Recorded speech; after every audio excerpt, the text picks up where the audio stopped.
We just stepped on their face with a hobnail boot and broke their nose. We just crushed their face. What's up, guys? I'm Tyler, and this is Glory UGA Plus. And with spring practice set to kick off in about 12-ish hours or so, on today's episode, I've got a list of 10 players that every Georgia fan needs to watch this spring. Now, to be quite honest with you guys, this was a almost impossible task. I started off only 1 to 5 players to watch. I want to keep it nice, clean, simple. But that proved to be entirely impossible. There's just too many guys that I want to cover on this episode. Then I said, all right, maybe 10? That was actually really difficult. I had about 15, 16, 17 guys I want to talk about, but we are going to cut it off at 10 because we don't want this episode to go 20, 30 minutes. We want this to be nice, quick, clean, give you guys one last final primer for spring practice. Now, if you're looking for more content, check out the Glory UGA podcast, wherever you get your podcast. Over the past couple of weeks, we've gone through every single position battle that will begin to play out this spring, offensively, defensively, talk about all the contenders, personnel, all of those things. So check that out if you haven't caught it. But today, I want to put it all together with a list of 10 players to watch. So let's go ahead and dive in. Now, off the top, this is a guy that a lot of Georgia fans aren't that familiar with right now, other than hearing in December that, hey, he's transferring to Georgia. And that is Miami transfer wide receiver Colbie Young. Now, this is a guy I am highly intrigued by. The comparisons to Lawrence Cager are almost too close to ignore, right? Lawrence Cager coming over from Miami in 2019, ahead of that season, a guy that had been productive at Miami, but had never been the elite number one alpha receiver at Miami. But you saw the potential, you saw the size, the strength, the ability to go up and win those contested balls. And you see a lot of the same things in Colbie Young. This is a guy that put up a little over 500 yards last year at Miami, put up 563 yards, was not, to be honest with you, not their number one option, really not even their number two option most of the time. But this is a guy that when you watch him play, if you actually watch the Miami games, which, I mean, they haven't been good. I get it if you don't watch a lot of Miami. But if you watch Miami play, he might not have been the number one option. That was Xavier Restrepo. They leaned heavily on the slot receiver. But when he got opportunities, Colbie Young made plays and also showcased the ability to be a big-time alpha number one receiver. Now, he has not been that yet in his career, all right? We've got to put that out there. He's not been that. But just because you haven't done it doesn't mean you can't do it. Lawrence Cager is an example of that. I know it's almost too good to be true, right? Lawrence Cager coming from Miami. It's just too easy to draw those comparisons. But I think the comparisons are pretty apt. Both big body guys, Cager in the 6'5 range, Colbie Young 6'5, 215. Both guys productive, but not elite productive at Miami. But they had a skill set that could allow them to take their game to the next level with better talent around them in a different system with better coaching. And I think Colbie Young fits that bill. He is an X receiver all the way, in my opinion. Now, the problem for Colbie Young is that we have some guys that play that spot and can play it very well. Ra Thomas, one of our big transfer gets from Mississippi State prior to last year, he really came on as the season progressed at that X receiver spot. Now, he got injured late in the year, and that kind of set him back, missed the last couple of games. But he does have a year experience in our system ahead of Colbie Young. So you got to give the edge right now to Ra Thomas to open the season at that X receiver spot. But I'm still saying, guys, don't discount Colbie Young. This guy at Miami, they utilized him in a variety of ways. Yes, he's a big body guy that, like Lawrence Cager, that can go up and win those contested balls, strong hands, all that's true. But he's more than just that. He's a really good athlete in that body frame, like 6'5", 215. This is a guy they would use actually in the screen game. You typically don't see guys that have that type of physical profile, 6'5", used in the screen game, but Miami would use him in that way. And he was productive. He's good in space. Again, guys at that size, typically that's not what they do. This guy can do that. So I think he's got the physical makeup to grow into a legit alpha number one X receiver. Now, I can't guarantee it's going to happen, but I'm going to tell you that's not impossible. Again, he's got to overcome some players in front of him right now. He's got to learn this system. And in this spring, his head's going to be spinning, learning a new system, of course. Now, he does have the advantage of having some experience in college over some younger guys coming in as true freshmen, but his head's going to be spinning. That doesn't mean, however, that he can't catch the attention of our coaches, make plays, and become a guy that can put himself in position to really make a move going in the summer and, of course, going to fall camp right before the 2024 season starts. So I'm going to go with Colbie Young there off the top. Really excited about what this guy can do. The second guy I have here, speaking of wide receivers, let's stay with the wide receiver position. Let's go with a very different body type. Anthony Evans, sophomore wide receiver Anthony Evans, is a slot receiver all the way. Could he play outside at Z? Yeah, potentially. Of course he could. But in my opinion, this guy is a slot receiver all the way. Physically, that's what he's built to do. I think that's where he can absolutely be a weapon for us as early as this season. Now, Dominic Lovett is already on the roster. He is the slot receiver to open the season. He's going to be the starter at that spot. Like that guy, senior year, he came back for a reason. But that doesn't mean he has to play every single snap at the slot. Anthony Evans brings us a level of speed that, quite frankly, outside of Arian Smith, we simply don't have, not just a receiver, but anywhere else on the team. Guys, this dude was a 10-2-7 100-meter guy as a junior in high school. That is moving. Arian Smith's a 10-1 guy, all right? That's Arian Smith. Now, Arian Smith might be the fastest player, like, legitimately in college football. But Anthony Evans is not that far behind. He didn't play much at all outside of garbage duty last year, but late in the year, we saw him sneak on the field for that late punt return against Alabama, which is a huge play late in that game to give us a chance to set up a score. He made some plays in the Orange Bowl against Florida State, had that touchdown pass on the slot fade. This is a guy that can give us something out there at receiver that we don't have. And I'm not saying that Dominic Lovett isn't fast. Dom is fast, of course. He ran the slot fade very, very effectively at Missouri. We didn't use him that much in that regard last year, which I found to be somewhat interesting. But hopefully we rediscover the slot fade this year with Brock Bowers not in the mix. And I think Anthony Evans, along with Dominic Lovett, can be a hell of a 1-2 punch at that slot receiver spot. Now, I don't expect Anthony Evans to be a guy that's going to go put up 40 catches this year. I don't think he's going to play enough because you do have a guy like Dominic Lovett ahead of him who's just right now, like he is the guy at slot for us, right? He came back for another year. Again, there's a reason why he did that. He expects to be the guy just like he was in Missouri in 2022 as their leading receiver.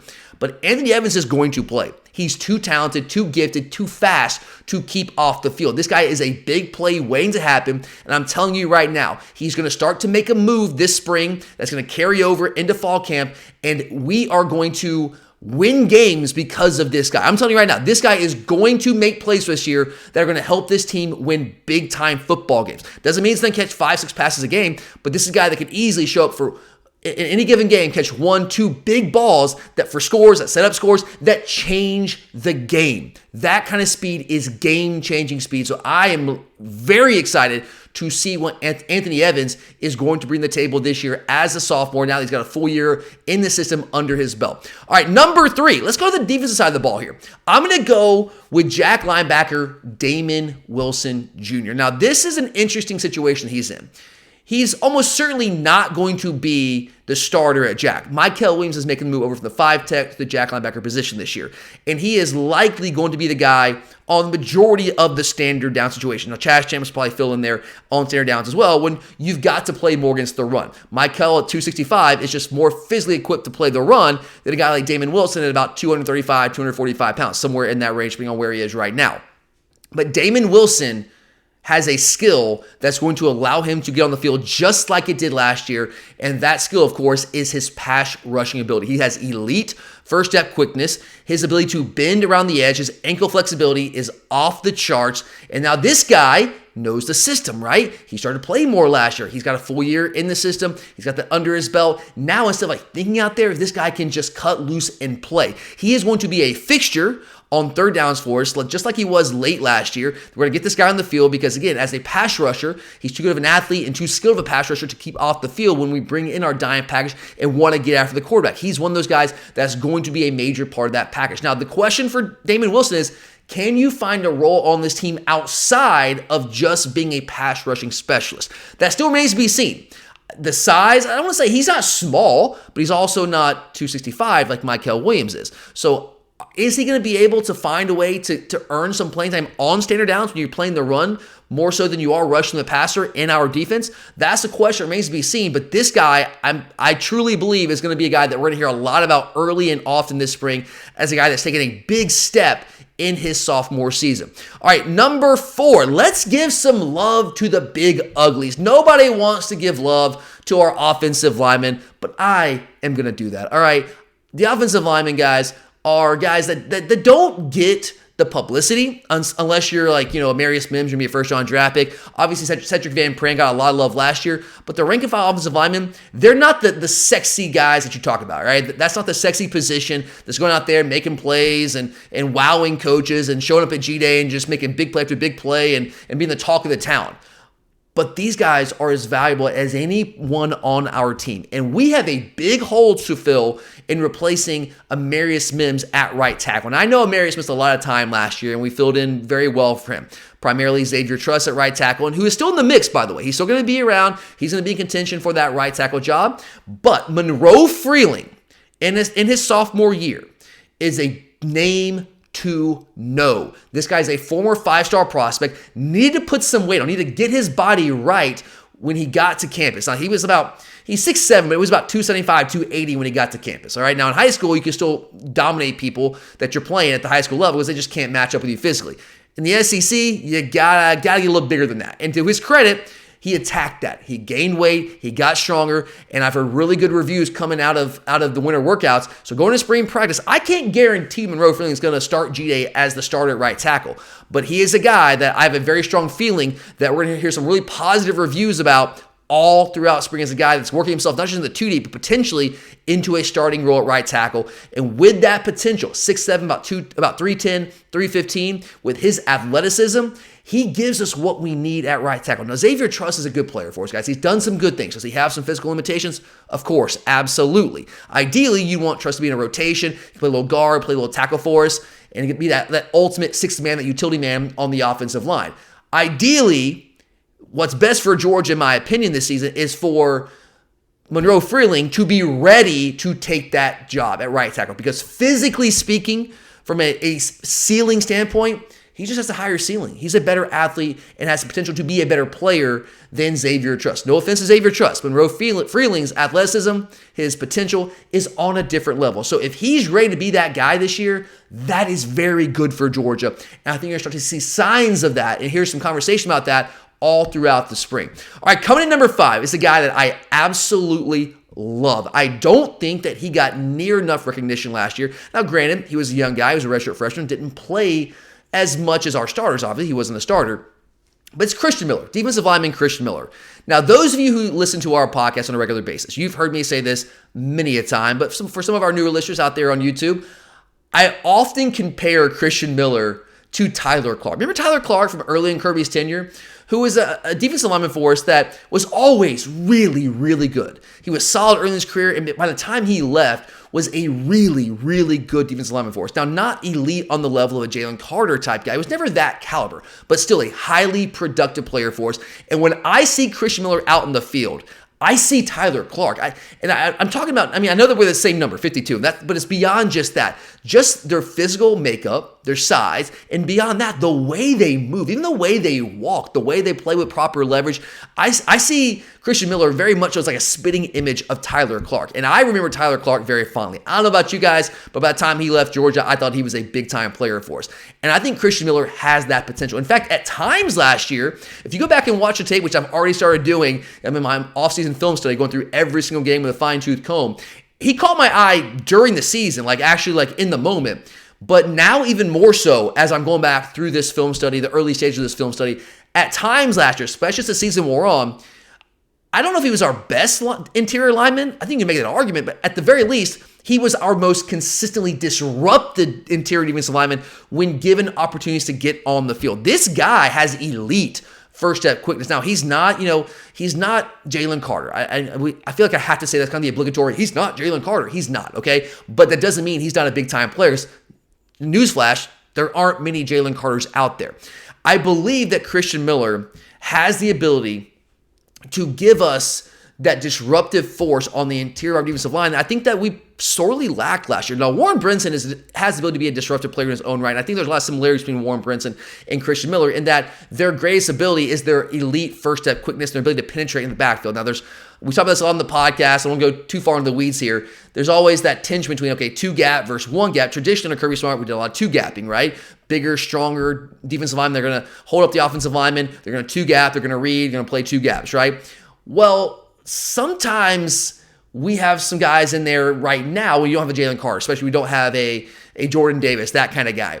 We have guys in there that I think are more like true one-gappers. I think Christian Miller fits that bill. If he was in a one-gap scheme where he was allowed to penetrate more consistently, he would rack up double-digit tackles for loss. I don't want to say double-digit sacks, but he would put up 5, 6, 7 sacks a year. I really, truly believe that. Now, the issue with that, the reason we don't like to let guys one gap and just go freely out there and just cut loose is because that playing with that lack of discipline can oftentimes create rushing lanes and you get gashed in the run game. Okay, so I've often said I feel like we need to find more of like a happy medium between the two gap and the one gapping, especially when you have personnel like Warren Brinson and Christian Miller, who are more one-gap guys. But regardless, again, don't want to get too far in the weeds there.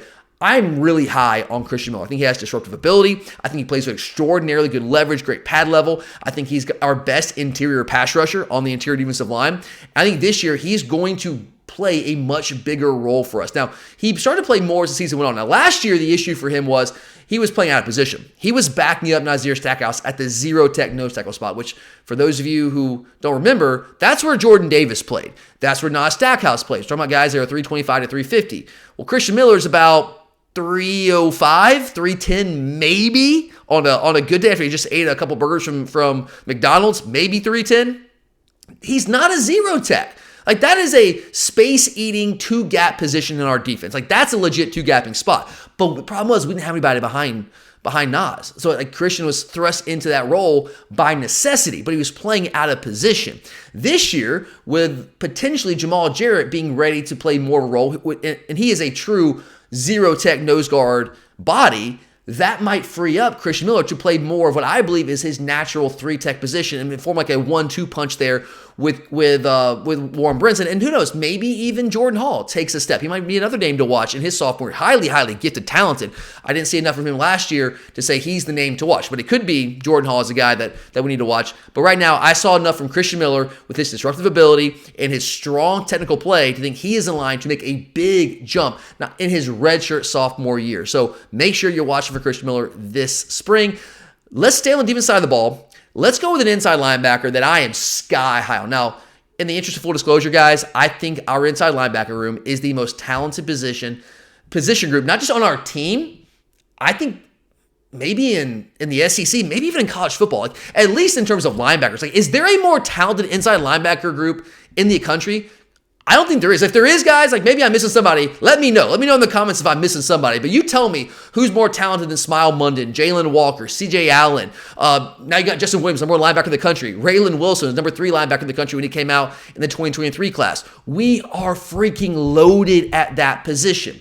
Now, but I'm going to spotlight Raylan Wilson here. And it's not that I don't like CJ Allen. I think people already know about CJ Allen. I think he got a lot of publicity, a lot of love last year, whether it was spring practice, fall camp. Of course, he was a guy that earned some starts when Pop Dumas-Johnson went down, and he was ahead of Raylan Wilson because Raylan suffered an injury in fall camp that set him back. But Raylan, to his credit, was able to catch on as the season progressed and started to earn more and more playing time in his own right. I love CJ Allen. And if anyone thinks CJ Allen's a better player, I'm not going to hold that against you. He did some really good things for us last year. However, I think Raylan Wilson's upside is greater than CJ Allen's. I think Wilson's a better overall athlete. I think he's more of a true sideline-to-sideline space linebacker, more of a hybrid type guy. CJ Allen reminds me a lot more of a Pop Dumas-Johnson, who's like an old-school downhill thumper linebacker, like Pop Dumas-Johnson, good player. He transferred for a reason, though. He saw the writing on the wall. Like, yeah, I'll probably still play, but my playing time is going to be eaten into a lot by these younger guys. Like, he knew. Like, he knew, guys, and Pop's a good player. I wish him the best when he's not playing us over at Kentucky. But Pop, throwing back in like 2005, would have been an elite linebacker because that's what football was back then. Now it's a different game, right? Teams are attacking space, spraying the field. You got to have guys that can run.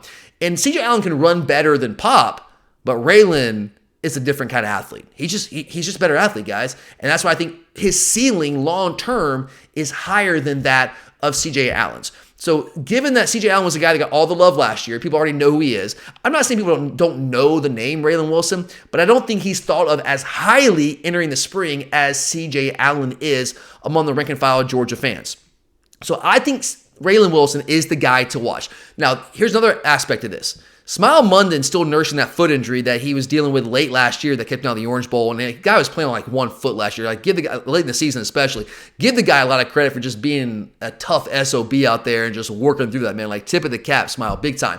But there's a very good chance that he is going to be held out of a lot of things this spring. I'm not going to say he's not going to get any reps. I don't know that, but I know he's still kind of dealing with that lingering foot injury. And look, you know what Smile Monday is. You don't have to give him a lot of reps this spring. You know what that guy is. This could be an opportunity for a guy like Jaylen Wilson next to CJ Allen to really, really make a move and show the coaches what he's capable of. And beyond that, just getting increased reps makes you better. Like, you get better. Like, again, physically. Like, potential-wise, I think that Jaylen Wilson's better. Now, he needs reps to reach that potential. And with Smile Monday likely to not be like full go all the time, I don't know that for sure, but that's kind of seems where it's trending right now. That really opens the door for Jaylen Wilson to start to raise awareness of what he can do and to get the attention of the coaches and eventually the fan base at large. So I'm really, really high on Jaylen Wilson. I think the guy's a future first-round draft pick, and I cannot wait to see how he has progressed as a sophomore. All right, let's go a couple more here on the actually, the rest of the way, we got defensive guys. I'm heavy on the defense today, guys. Let's go to the cornerback spot. We all know about Dalen Everett. He was a starter all of last year. We know about Julian Humphrey. He was a guy that was pushing Dalen Everett and earned that start against Missouri to make sure that we could slide Kamari Lassiter inside to match up with Luther Burden in the slot. He did some really good things for us last year before going out with that injury against Ole Miss, the clavicle injury, at least what looked like a clavicle injury. I guess it was the dreaded upper body injury in Kirby's lingo. But we know those guys. We know those guys.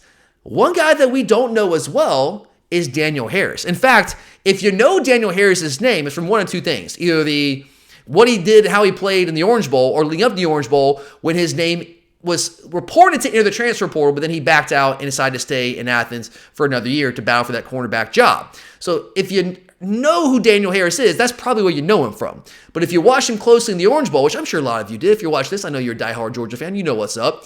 This guy is a very interesting prospect at cornerback. He has something that, I'm not saying the other guys in that room don't have length, but his level of length is absolutely absurd. I mean, I talked about it last week on the show. Like, this guy, like, do his fingers actually like stay off the ground when he's just like holding his hands down beside his legs?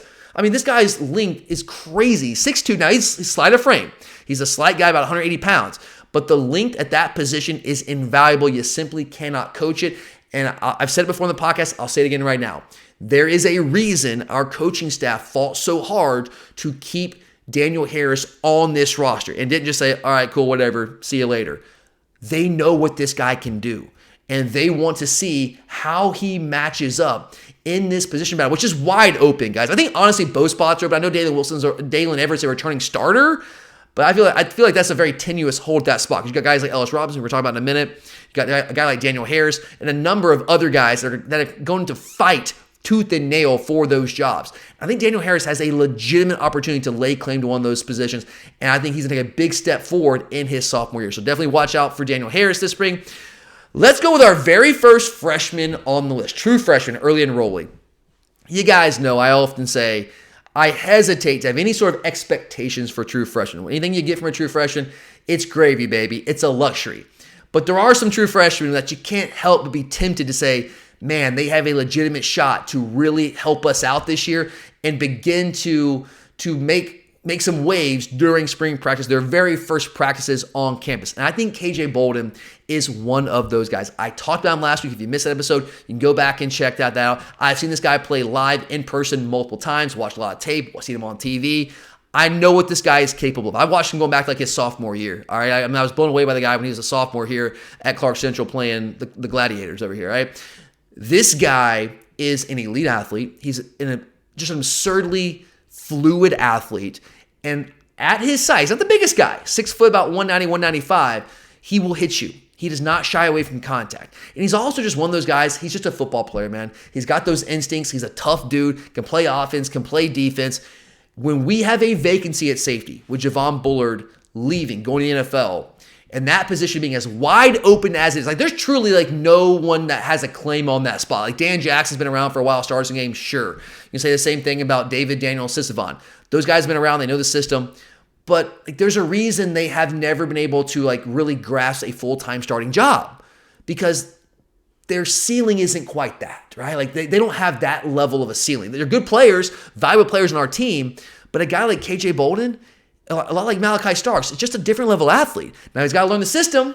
can take some time. You can't expect that to be something that just happens poof overnight, the snap of a finger. That's not how this works. But that doesn't mean that he cannot show what he's capable of this spring and really start to put himself in position to make a move going into fall camp and going into the season. So he's a guy that it's not always going to be great for him. You can hear Kirby say a lot, like he does with all the true freshmen. Hey, they're still learning. He's got a lot of things going on. Like he's young and experienced, all those things. You'll hear that. But I think you're also going to hear a lot of buzz coming out of spring practice that, hey, KJ Bolden's making plays, because that's what this guy does. He's just a playmaker, man. He's a big-time playmaker, whether it's offense or defense, and he can play safety. He could also play star a little bit as well. So that's obviously a name to watch that all of you know, but definitely be watching KJ Bolden. Another name that you all know as a true freshman is cornerback Ellis Robinson IV. We also talked about him last week, the number 2 overall player in the country in the 247 composite. He is going to be an instant contender for a starting job at cornerback, guys. Will he earn it? Who knows? That's what spring practice is for. But his skill set, the athleticism, the technique, his pedigree, going up against big-time guys in camp settings and consistently performing at a very high level against the best receivers in the country, a la Jeremiah Smith at the Elite 11 camp over the summer. This guy has all the makings of being a future top 10 pick in the NFL draft. But like KJ Bolden, these are his first actual practices in Athens. How quickly can you get up to speed? Now, what you always hear about Ellis Robinson is that this guy just gets it. He's a quiet dude, just goes to work. And when you match that with the skill set this guy has, those elite work habits with elite skill set, elite athleticism, that's when you have a guy that can get on the field as a freshman. Brock Bowers, right? Elite talent, obviously, but elite work habits. Nick Chubb back in the day, elite talent, elite work habits. That's what it takes oftentimes for true freshmen to get on the field. Also, opportunity helps as well, and there's opportunity at that spot. He's going to get plenty of reps, and I, for one, think that he is going to take advantage of those reps. And finally, I saved this for last, guys. On the podcast, I've gone on quite a few tangents over the past couple of weeks. So if you've heard that on the podcast, forgive me. I'm going to do it one more time. But for you newer listeners out there on YouTube finding this for the first time, I got to talk about Jaylen Walker for a minute, all right? Jaylen Walker was no doubt, hands down, the most disruptive defender that we had last year. And the fact that we could not find ways to get him on the field more consistently drove me freaking bananas, okay? Drove me crazy. Now, look, I know we have a lot of talent, and Jaylen Walker's kind of a tweener. Is he an inside linebacker? Is he a jack? Kind of going back and forth. He's an inside linebacker, guys, and Kirby's made that pretty clear. He is playing inside linebacker. But his greatest skill set, the best value he brings to the team is his pass rushing ability. Now, he's an elite athlete. I personally think he has a chance to potentially start inside linebacker. Now, when you're talking about inside linebacker, I don't know how that's going to play out. Like, there's going to be a rotation. He's going to be in the rotation. Like, there's C.J. Allen, Smile Munden, Raylan Wilson, as we talked about earlier, Jaylen Walker there. I mean, Justin Williams as the number 1 linebacker in the country. Chris Cole is a super talented 5-star linebacker in his own right. I mean, it's an embarrassment of riches at that spot. But Jaylen Walker, guys, might be the best of the bunch. Like, I truly believe that. I'm not saying he's going to be the best of the bunch, but there's a world where that can happen.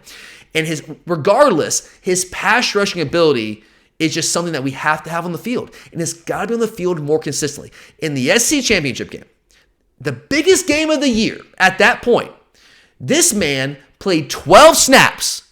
12 snaps, guys. 18% of our defensive snaps. What did he do in those 12 snaps? Well, he sacked Jalen Milroe 2 times, had untold numbers of quarterback hurries, quarterback pressures. He was a difference maker when he was on the field, but he was only on the field for 12 snaps. That simply cannot happen. I love Kirby Smart. I love Glenn Schumann. I love our coaching staff. They've brought me more happiness than anyone not my wife in this world, guys. I mean, they have made Georgia football what I always believed it could be, made my wildest dreams come true. I love them dearly, but that doesn't mean they're infallible, all right? It's borderline unforgivable to me. And the SEC championship game, the biggest game of the year, that man was on the field for 12 snaps. That can't happen, especially when Smile Munden can't move. He's on one leg out there.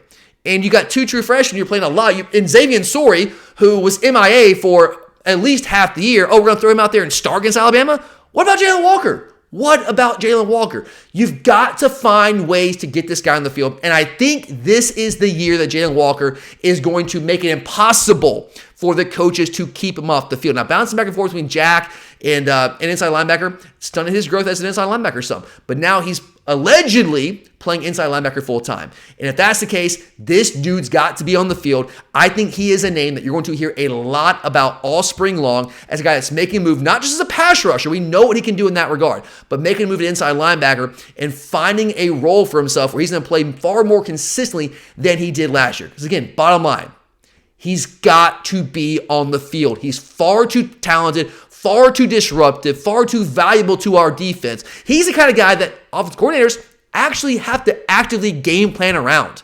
We didn't have a ton of those guys last year on defense. Like, we didn't have a Jaylen Carter. Didn't have that kind of guy. Didn't have a Quay Walker, right? We didn't have a Jordan Davis. We didn't have a Mykel Williams. We didn't have a Trayvon Walker. We had a Mykel Williams. Didn't have a Trayvon Walker. We didn't have those guys that you had to really game plan around. Jaylen Walker can be that kind of guy. If you have that kind of guy on your team, the dude has to play. It's that simple. So that is a name to watch. Is he going to make that jump to basically force the coaches to get him on the field more than just in those third down, dime package, obvious passing down situations? All right, guys, that's all I got for you. There you have it. 10 names to watch. There are a lot more. And guys, there's something I have some honorable mentions. Joseph Jonah-Ajonye, another freshman that I think has a chance to really earn some playing time, getting that 2 deep at the 5 tech. A ton of guys, but I'm going to cut it off at 10.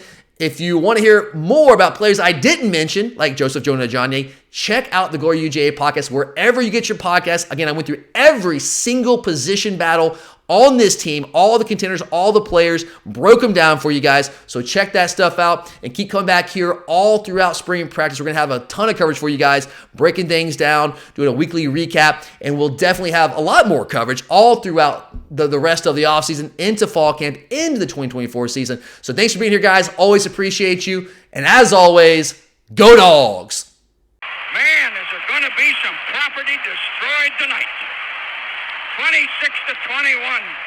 Dogs on top.